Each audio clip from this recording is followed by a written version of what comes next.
Welcome to Getting to the Truth in This Art on MTR Podcast. I'm your host, Rob Lee, and today's guest is a chef and jerk aficionado, Antonio Baines. Welcome to the podcast.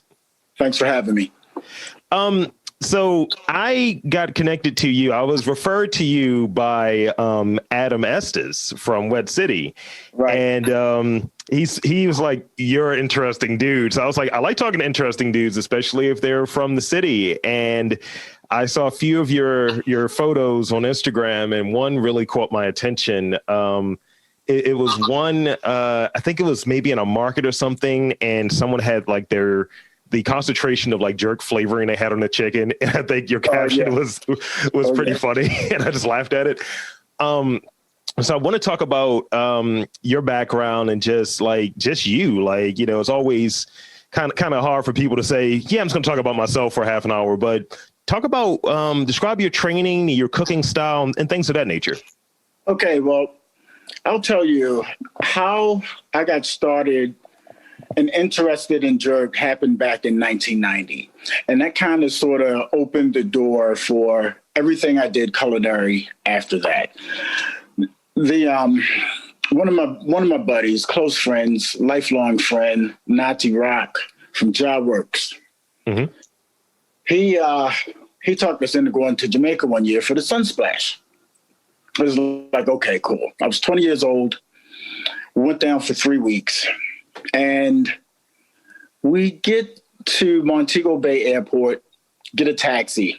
We're about maybe an hour out from driving in the airport. And that's just this from the airport. And there was this smell in the air. And I'm just like, what is that smell? And the cab driver looks over his shoulder and he's like, that jerk chicken, man. And I'm like, well, we got to find it. So it's like, you soon come. So he pulls us over to the side of the road. And I swear to God, it was a little shanty. And what were supposed to be ice cold red stripes were room temp, but still refreshing. And this chicken. And the chicken was phenomenal. It was unlike anything I had. So after 3 weeks of trying to eat as much of this stuff as I could, I come back stateside. And it's just like, okay, I'm on a jerk mission. I need to find some jerk. And every place that you would go to was like some oven baked, oven roasted chicken breast strips or something. And it's just like, where's the bone? Where is the whole chicken jerk? So at that point, I realized that if I was going to have this, I needed to learn how to do it. Gotcha. So every year we would go down, pretty much every year in the 90s, and I would try different jerk places. And one year in particular, Rock had come back. He being a musician, he was able to go 3 and 4 times a year. So he came back one year and was just like, man, there's a guy on the beach that's doing jerk. He said, I'm going to take you to him when you go down. And we were due to fly down in a couple of weeks. So we go back down, and this guy was calling himself the Colonel. So we try the Colonel's jerk chicken, and it was good. My mission every time we would go was to come back home and try to do my jerk better than what I had in Jamaica prior. So one day we're all hanging out. This is back when we all lived in Bolton Hill on Mount Royal. And we're hanging out in Rock's yard, and I had the 55-gallon out. I did like 8 chickens. We're all just sitting around drinking Guinness and eating a jerk. So Rock looks at me. He was just like, you surpassed the Colonel, or you the General. But once he tagged me General, that I did my best to keep up that moniker and like really, really uphold it. And it's just, I've been working on my jerk for, like I said, since 1990 to this day. And I'm proud of it. I will put it up against any jerk anywhere. And that means the Caribbean through wherever. That's Heidi talk. I like you have me over here mouth watering. So we gotta sort that out. We're gonna sort it out, man. I'm gonna. There's a couple of people I want to get some jerk to before I switch over to barbecue fully. But I will do jerk if I have the demand for it. But I will definitely we'll coordinate. Yeah, because I've been seeing like here's the thing, like one of my good friends is Jamaican, and Right. up until like last year I'd only had like maybe curry goat. I didn't have jerk before last year. Right. And one of my other good friends, we went to DC for some podcast meeting with Howard University, and we were next to this spot named The Grill. Okay. And I heard a few different things. Like if the person waiting on you is kind of rude, the food is fire. And Right. the food was on point. And then since then, we've looked for it in the wildest places, getting jerk chicken, getting curry chicken, cocoa bread, the whole rundown. And we've had it at gas stations. We've had it up. I've noticed a few spots that are up here. Like I'm in East Baltimore, Right. and there are three kind of Jamaican spots over here. And I'm like, I'm going to wait. I don't want to have bad jerk. I want to have good jerk. Right. I got to get it from the general. So this is what I'm doing. That's what's up, man. I'll tell you what. I'm actually going to be prepping my chickens tonight for the orders that I have Sunday, and I have your name on one of them. That's a bet. That sounds phenomenal. So this is the thing with all of this kind of increase in like spots kind of popping up with their version of it. And you spoke on it a bit where they don't have the bones. And in the spot that I had mine's in, it was definitely more of that rustic. You took the wild cleaver, cut the chicken in half, and here you go. So outside of that, because I think bones and all of that stuff have some degree of flavor that adds to it, where do people go wrong when they're doing their jerk chicken or their jerk pork or any of their jerk? They do it in the oven.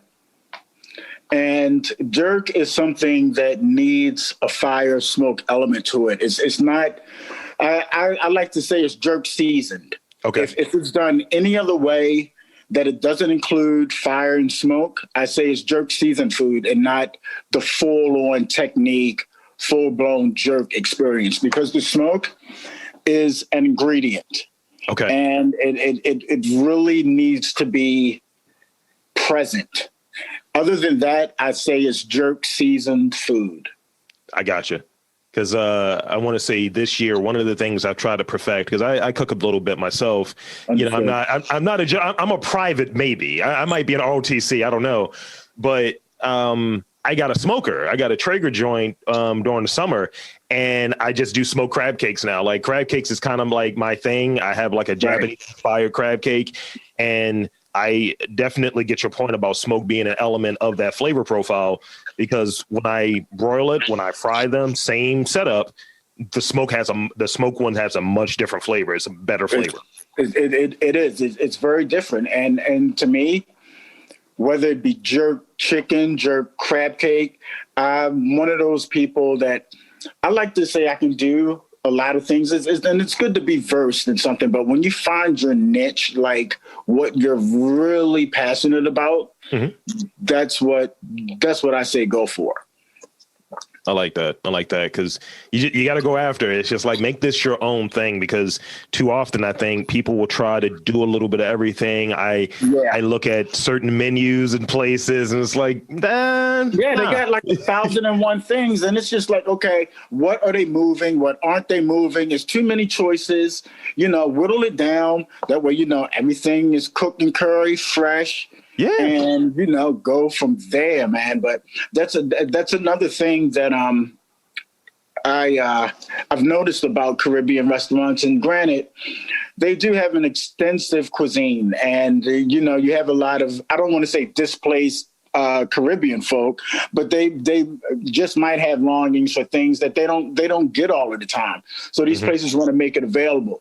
But at the same time, it's just like, okay, you consider your location and your clientele and what they might want. Just have your like whittle it down to the best stuff that you can do without compromising everything. And I think not even, and I agree. And I think not speaking specifically of like only Caribbean restaurants, but I think like more broadly, like you'll come here and you'll see different restaurants here. And I think we have an interesting like food scene in Baltimore, and I want to get your take on that. But I think that some places go a little too broad with what they have and they don't consolidate it. And I've watched enough like Kitchen Nightmares and things of that nature, Rescue My Restaurant, where it's like you are doing 25 different things. You should probably do 15. Yeah. What is your take on like the climate of like the restaurant world when it comes to Baltimore? It's changed a lot over the years. I think that there's definitely more of an emphasis on sourcing locally. That's one thing. When I was running the kitchen on Charles Street, the owners actually had property where they started doing their own farming, and they had farmer friends that we would order a lot of produce from. And because of that, I think that it gives you the opportunity to really change up what you're doing. Okay. And I think a lot of the conscious restaurants are taking advantage of that and doing that and whittling down like their core menu and do a lot of special offerings as things come into season. And it just gives you room to expand your ideas and dishes and what's available and just keep it interesting.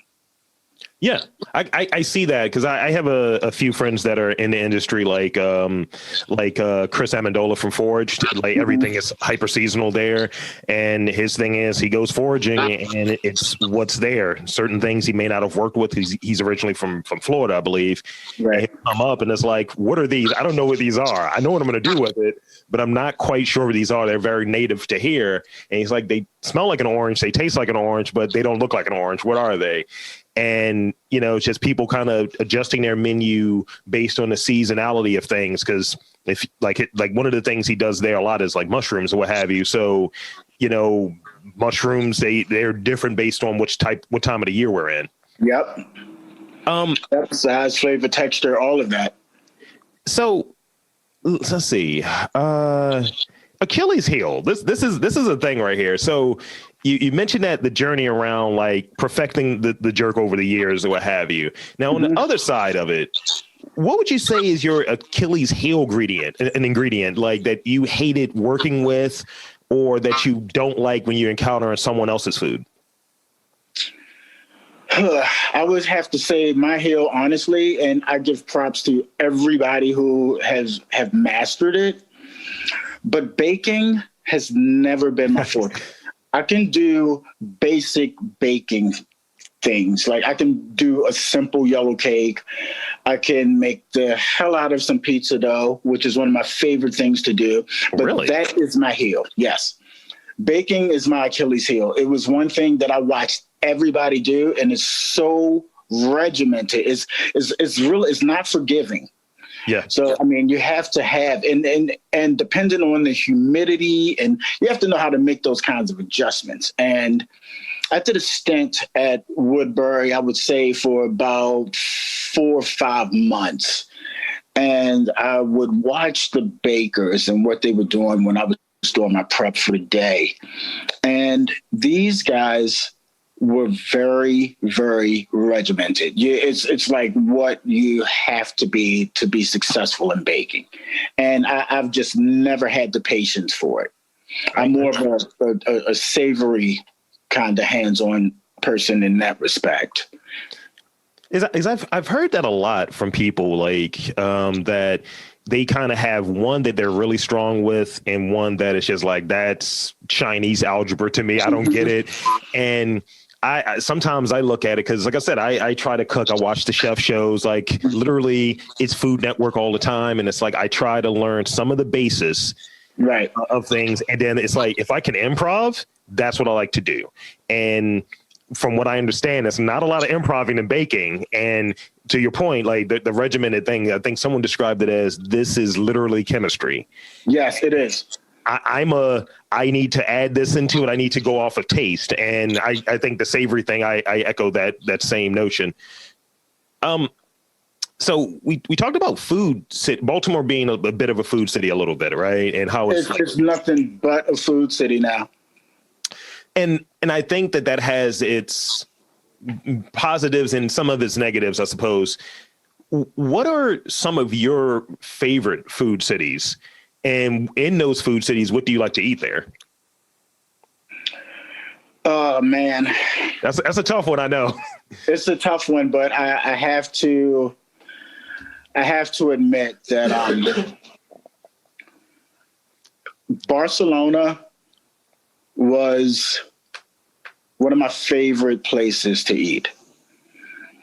It was literally, you can get a little bit of everything there. Mm-hmm.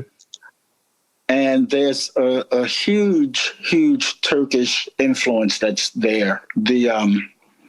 Like I fell in love with doner kebabs when I was there, believe it or not. Okay. Now, granted, I had some of my best food experiences in Barcelona. I'm not going to lie, but it was something as simple as those doner kebabs that just blew me away. It's just like street food that you wish you could get here in Baltimore. Yeah, but you can't. It's just like, honestly, I mean, I'm born and raised in Baltimore, and I grew up when Lexington Market didn't have like heroin addicts and pill poppers falling all over the sidewalk. Yeah. And, I remember Polak Johnny's and, being able to get like really good corned beef on corned beef row. And all of those things are like really, really hard to come by as easily as it was back when I was a kid.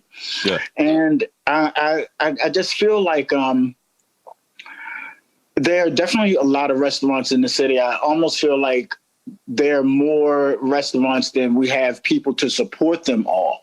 Sure. And it's I don't know. I kind of sort of I like the fact that people are trying to move forward and stay relevant and just trying to keep the scene alive. And at the end of the day, I think what we're missing is inclusivity and the population. Okay. Yeah. I find like some people will come up here. Like I rally for the city. I'm born and bred here as well.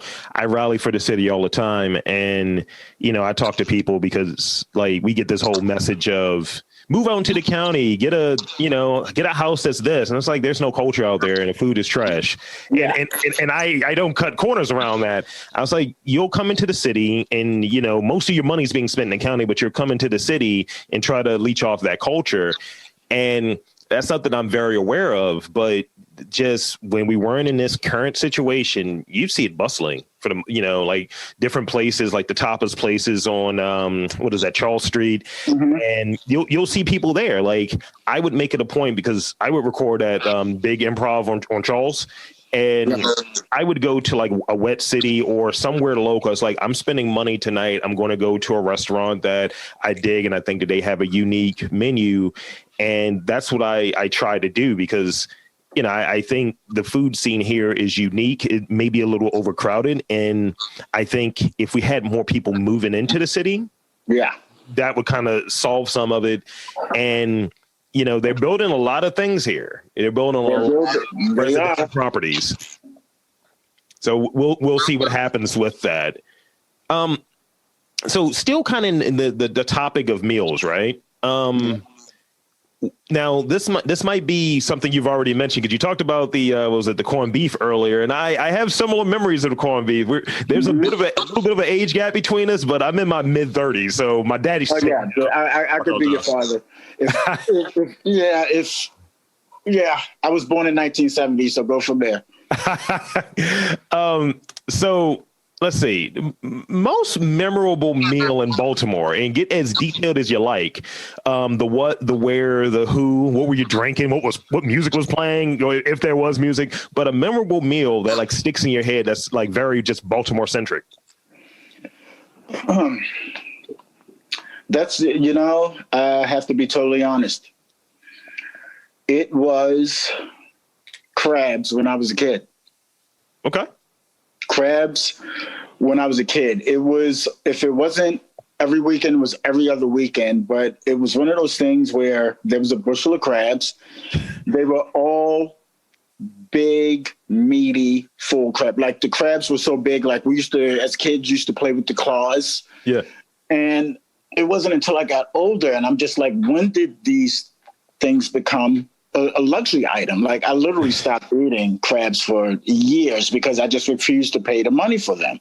Right. But as a native Baltimorean, I would have to say that was the pastime for me. Yeah. I like my girlfriend is a New Yorker and she likes crabs, but she's like, I don't do the whole sit there and pick through the crabs. She's like, I'll eat them if someone else picks them. And I was like, what are you talking about? That's part of the fun. That's like the ritual. That's like jerk versus jerk season food. Your hands got to get dirty. The hands got to get dirty. It's a whole process. It's a technique.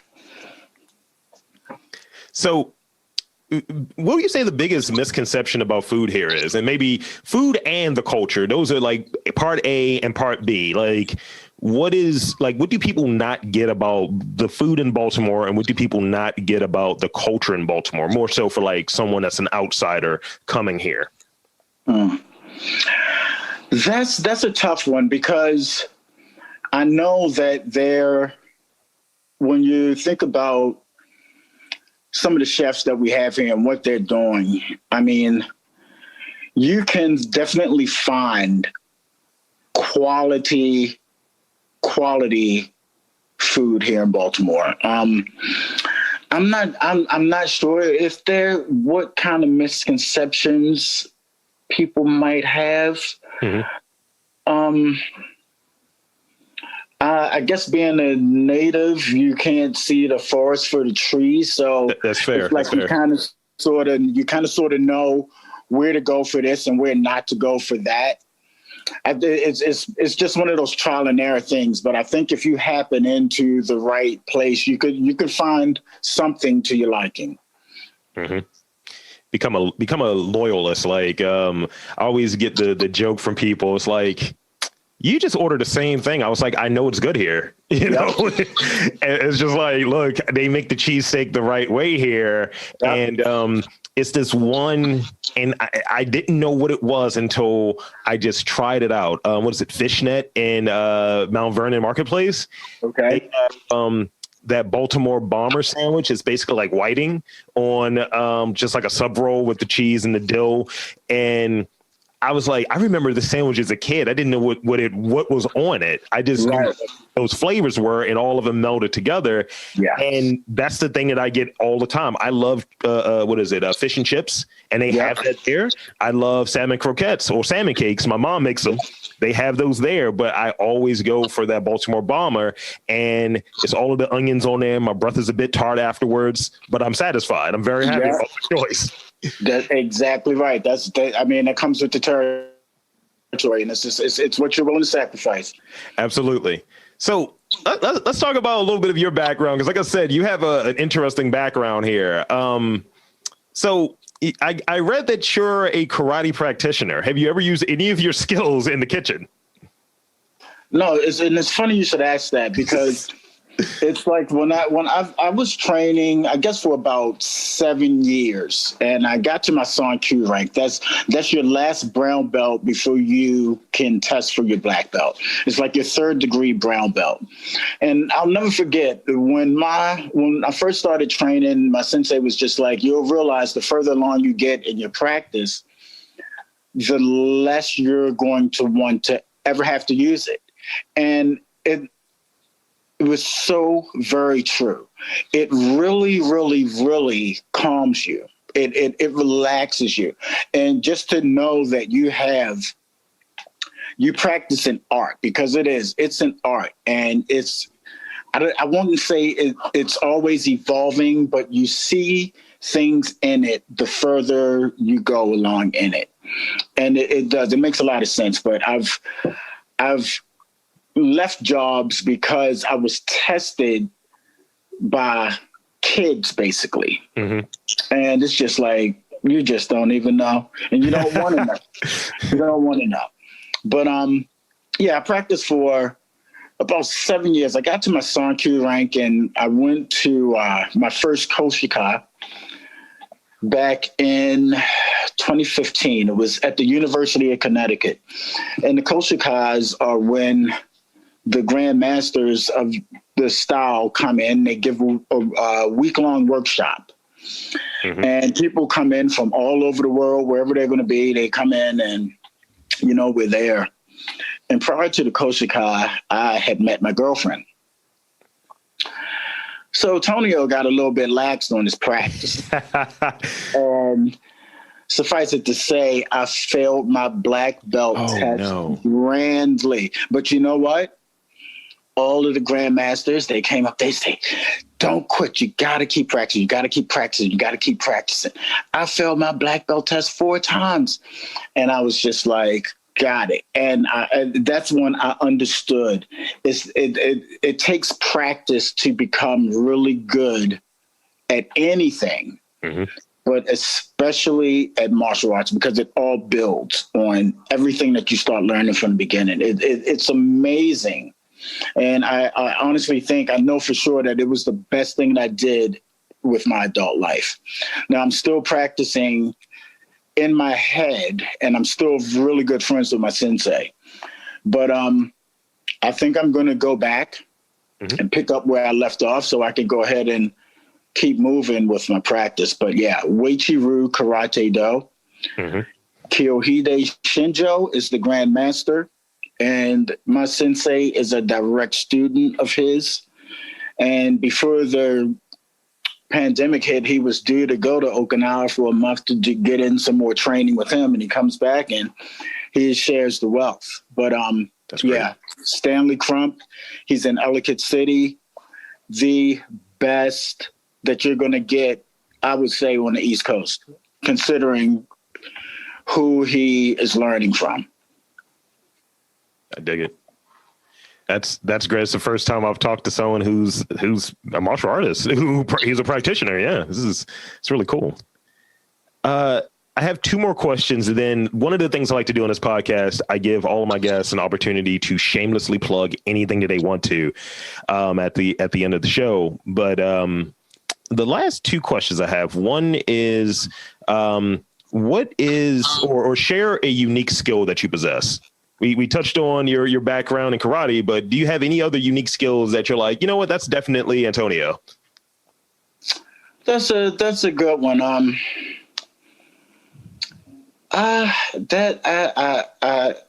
You caught me off guard with that one, because I don't really feel as though I possess anything that's special other than, my determination to put out the best product that I can. I mean, that's what I could say to that. Okay. Yeah. Yeah. And I think that's the thing that usually kind of trips people up sometimes. They're like, what skill? Like, I don't have anything. It's like, we all do. We all got something. Like, if someone were to ask me, mine's is just like, I'm a problem solver. I see something and I try to adapt at it. You're not going to catch me with the same thing that next time. And that's, I try to learn from those mistakes in that way. So the last thing I have, and again, I want to thank you for being on this. This has been great. It's been insightful. What would you say is a great thing about being a chef in Baltimore? How close knit it is. I think that the chef community, I think we all know who we are. It's that to me, I think if you can shed the ego, because I think you have to have a little bit of it. But I think for the most part, the people that are holding it down here in Baltimore, I think, have their heads on their shoulders. And I think it's a very communal scene. And especially as of late, because of what this pandemic has put really everybody through, those who are really conscious, I think, have learned from it and have become a little more communal and a little more open. And I think that's one of the good things that happened out of this pandemic, if you could say something good came out of it? Silver lining. Mm-hmm. That's pretty much all the questions that I had. Did you have anything that you wanted to put out there? Anything that you wanted to shamelessly plug? Maybe a social media account? My one and only social media account is Werks, and that's Werks with an E on Instagram. And if you are ever interested in jerk or the barbecue that I'm going to be transitioning into, just direct message me by midnight the Wednesday prior to my Sunday cook. And that is my shameless plug. That sounds great. I want to thank you again, and I'm going to do my sign off. So for the general, for Antonio Baines, I'm Rob Lee saying there's art and tasty things like jerk chicken in and around Baltimore. You just have to look for it.